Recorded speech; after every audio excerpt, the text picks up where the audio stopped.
was up at a friend's place, and well, I was working on an assignment we were paired up for. He was too busy playing games, like the only one I could remember was Slender. I could remember it because it was the one that made him jump and half scream while I was working on the assignment. When I turned around, I said, "Jim, what the hell was that about?" He turned to me and, looking like he just got scared, he said, it's nothing. Just the game I'm playing.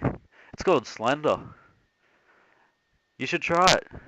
I nodded and turned around back to my screen.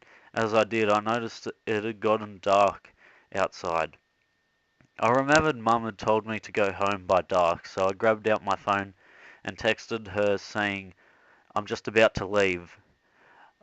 I got up and told my friend that I was heading home. He asked if I'd saved work, so I went back, saved, and then headed off. Halfway down the street, I'd received a text message. It was Mum, and she had said that the road that I normally would walk along was closed due to road work, so I would have to go through the park, and if there isn't any other way through the forest and then into our backyard. I don't like the forest behind our house, especially at night time. I don't know what it is, but each time I look out the back, I swear something is moving in there. Maybe it's just the wind and the leaves. I get to the park and there's no one there. Normally there's someone who is walking their dog or playing some game even at this time. There was barely even any birds. Normally there are tons of birds squawking, but not tonight. I jumped the fence into the forest and it instantly got a bit more colder. I don't know why or how.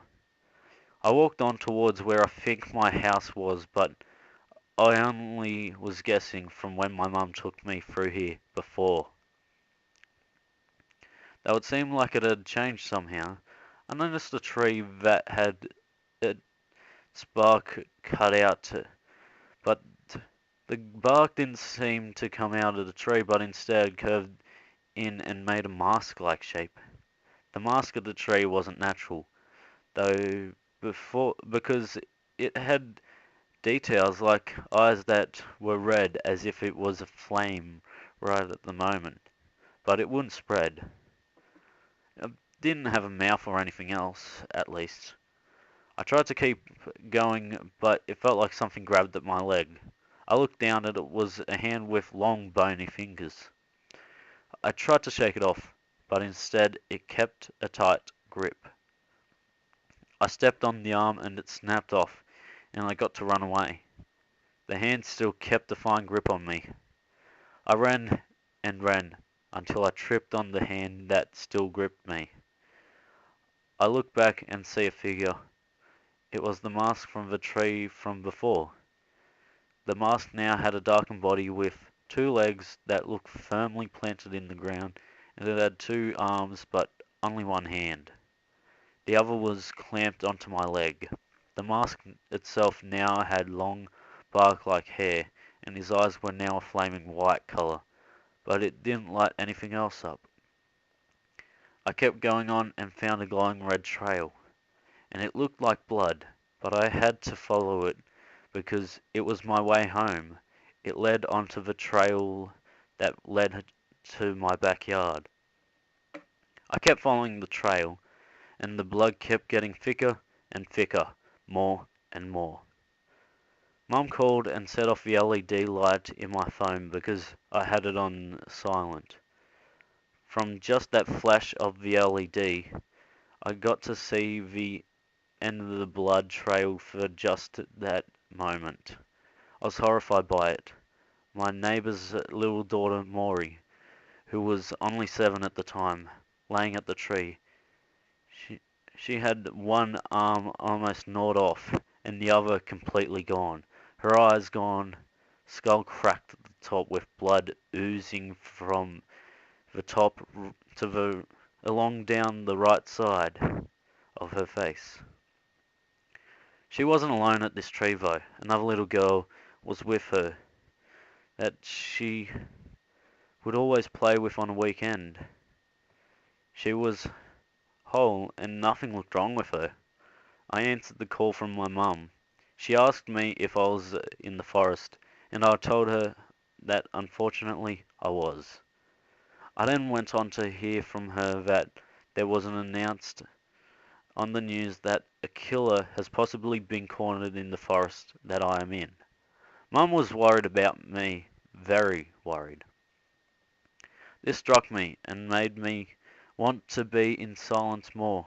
I hung up the call and turned on the LED from my phone to check if the little girl that is with Maury was fine. She seemed like she was, just concussed, I guess.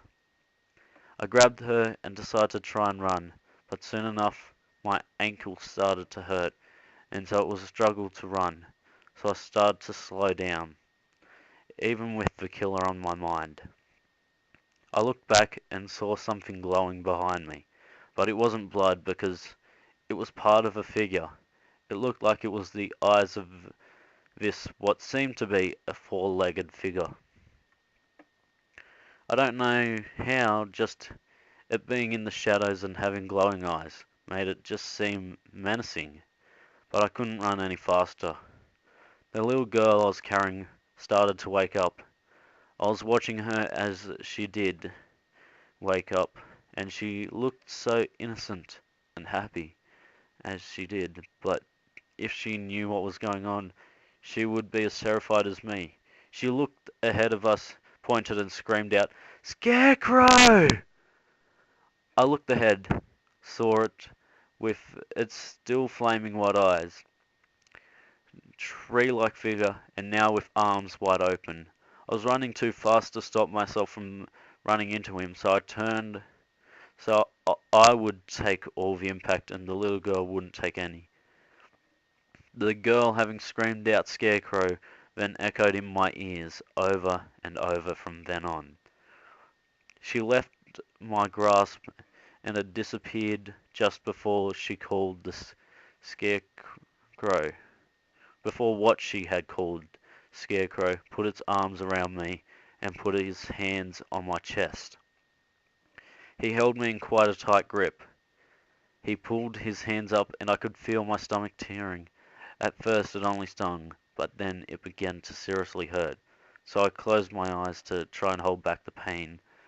He let go of me and I felt right down to the ground. The pain had just stopped. I ran my hand along my stomach to find there was a massive gash along it. I opened my eyes and everything was brighter. Well, not really brighter, but wider. The figures I had seen before that had glowing red eyes were closing in on me. There were 5 of them. They had sharp-looking claws from their hands. All except their eyes were grey, or black, but not a normal grey, but more like a burnt, leathery-looking grey. They snarled at me as I walked backwards, but then I remembered I was trapped by them and the Scarecrow. One of the ones on the left had a snarl that was louder than the rest. It swiped its claw along its jaw, lunged itself towards me with a mouth wide open. That was the last thing I remember. The inside of its drooling mouth that was blue, and it had sharp teeth where it had meat from its last victim, which now is me.